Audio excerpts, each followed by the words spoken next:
tous les événements, les accidents, systématiquement, quand on voit les évacuations, eh ben on a des gens qui traînent, on a des gens qui prennent leurs bagages, on a des gens qui s'arrêtent, qui prennent des photos, qui restent du coup très proches d'un éventuel incendie, qui se mettent en danger, qui empêchent l'accès des secours sur la zone et qui vont évidemment ralentir. Et ce qu'il faut bien comprendre, c'est que chaque seconde compte dans un avion.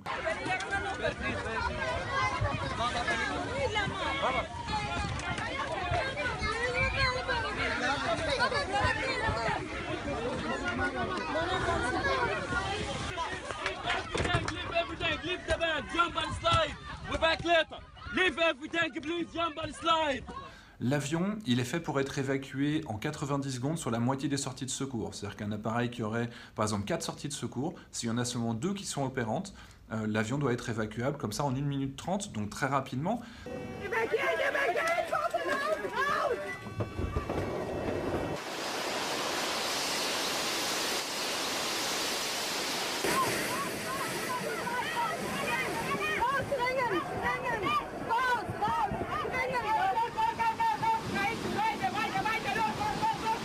Si on a des passagers qui vont traîner, qui vont récupérer leurs bagages, qui vont s'arrêter, qui vont s'habiller, qui vont prendre leur manteau, ça c'est du temps perdu dans l'avion.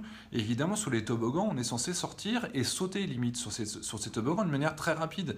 Le fait d'avoir par exemple son sac sur le dos, on est beaucoup plus lent pour prendre ce toboggan, on va pas le faire de la même vitesse, on va s'asseoir au lieu de sauter. On a très peu de gens qui vont savoir, par exemple, je sais pas, qu'il faut retirer les chaussures, les choses pointues qu'on pourrait avoir sur soi avant de sauter dans un toboggan d'évacuation, parce qu'on pourrait le crever tout simplement.